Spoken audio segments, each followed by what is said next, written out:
Often in your life, you know, your day-to-day life, you've got, you know, bills to worry about, kids to raise and things like that, work and so on and so forth. And I think Melbourne will just fall in love with this show because it takes you somewhere else. The first day we walked into the theatre and saw how they've transformed the region into Oz, basically. It takes you somewhere else. You're not thinking about how expensive it is, but you do go, wow, that's amazing, that's magical. If we got that feeling just walking into rehearsals and walking on that stage, hopefully, you know, that translates to the audience and they get that magical feeling as well. Oh, it's challenging and it's multi-layered for a musical. You will be taken away and you will remember things, you know, that you remember from The Wizard of Oz, and you'll find out how clever it is that it's all been interwoven. But at the end of the day, hopefully you will walk out of the door there and say, I've got to go buy another ticket because I didn't see half of the stuff that was up there because there's so much to see.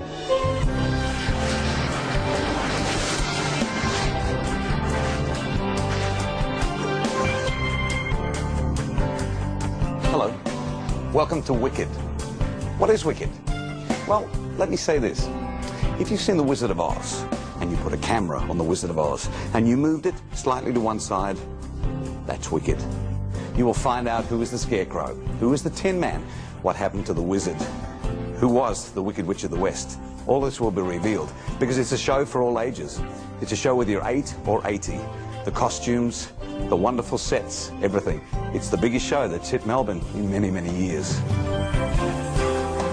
In the past 2 weeks, the Broadway production of Wicked the has biggest ever musical to hit our shores.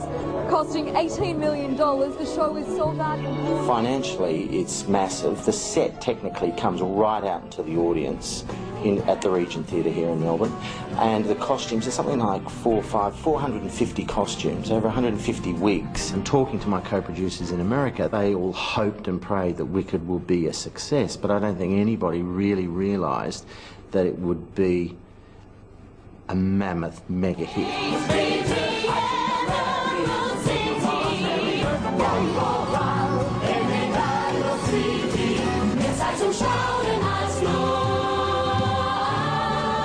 Zauberer lässt bitten! The wizard will see you now!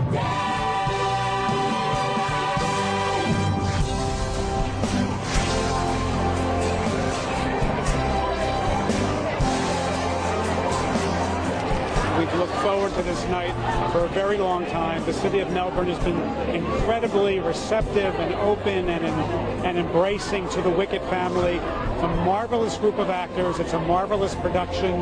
And all the joy and enchantment and magic will thrill audiences, I'm sure, for a very long time to come. I remember saying to myself, like I went and saw a few musicals here and there, and I thought it'd be great one day to actually be part of a musical. And being part of one now, I just realised it's a lot of hard work, and I didn't know that back then. I didn't even imagine that you could make a living out of music theatre. I didn't even know, because nobody in my family did anything like this at all. And so I was sort of looking into other careers and stuff, and my high school drama teacher said, you know, you could really make a go of this if you wanted to. Even in high school, I was happy just doing the rock band stuff.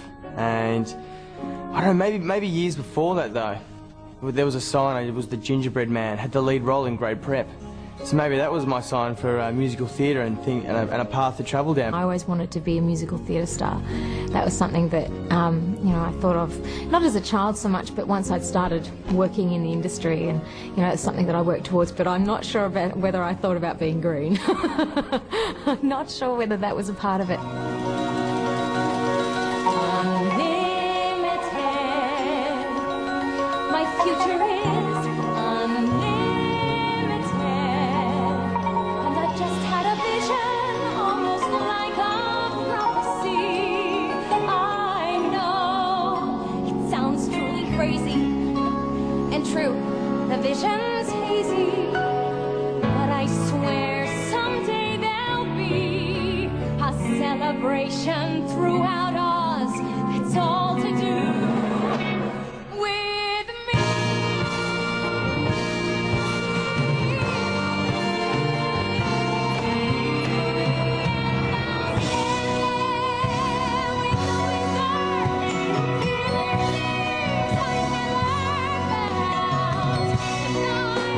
Show it. I'd be so happy I could now.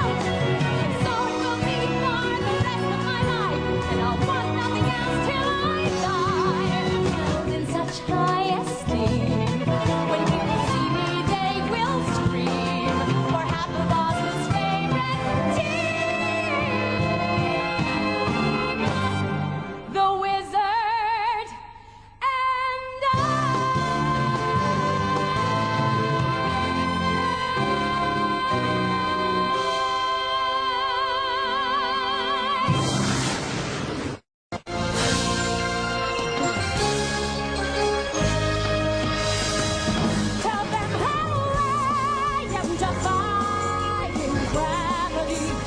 Now this is very special. I'm going to show you something that not many people get to see.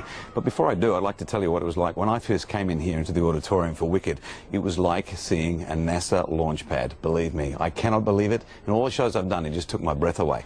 Come with me, a little sneak preview. Come this way, and you will see just some of the laptops, the computers, all the wizardry that goes on to actually make Wicked what it is. You've got lighting, you've got sound, you've got all the technical things that actually go bump in the night, and they're all here, right in front of you, that we use while we're doing the tech runs.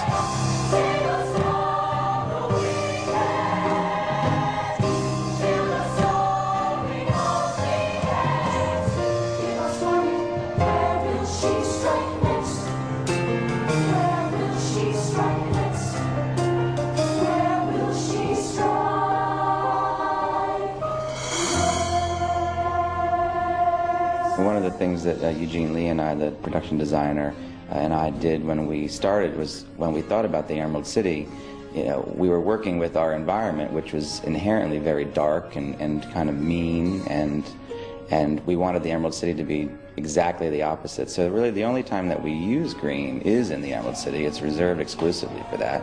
And the idea was to make it as absolutely green as possible and to do it with light. So actually there's not really any piece of scenery that's green at all. It's all green lighting, from the cyclorama in the back to the hundreds and thousands of points of light, green LEDs that are embedded within the scenery, and then all the splashy costumes, of course, are all different shades and textures and fabrics of green. Oh, it's awe-inspiring. The technical design of this show, for a start, you know, all those external things that all come together to assist our performances, that we all work together with, is thrilling. I was bawling. I was pathetic, but it was so beautiful that I couldn't help it. I was just like, oh my gosh. Every single set change that we've seen over the last, week and a half, people are coming out the front and seeing it happen before our eyes. They let us see it before we actually have to do it, and it's just magical. I hear she has an extra eye that always remains away. I hear that she can shed her skin as easily as a snake. I hear some rebel animals are giving her food and shelter. I look at some of my costumes and think, well, they must have cost a lot of money, and they're all beautifully, hand beaded and hand sequined, and the detail of these costumes is so beautiful. This is a costume area backstage, which, if you just take a look at the amount of work that is here with all the different colours and different textures, this particular part here is one person's costumes for the show. Now, at any one time, they have got something like about 7, 8 to 10 costume changes, of which they have to come back here, and they have probably 15 seconds to get from one outfit to the next outfit. There are 16 dresses doing that to a bunch of people as well. It's not just that, it's the shoes and the wigs and everything that goes along with it. Now, if you're in the beginning part of the show, it's all set from one end to the other so they know exactly where things are going. They move to a quick change area up on the next level as well, where they also do the very, very quick changes. But if you look at some of the quality in this, it's exactly as it was in New York. In fact, so much so that the Americans have come out here and made sure that we're in place. The textures and the quality of the material has come from all over the world. My costume as the Wizard was actually made in London. It was a little Savile Row tailor who got me over there and put me into the costume, which was hysterical. But I cannot believe, when I sat up and saw it for the first time, just how much detail there is in these costumes. And the reason for that is, I think if you sat in the back of the dress circle and you looked at the show, if it wasn't there, you'd miss it. But you can't really see it. You just see the quality. You just see the overall picture.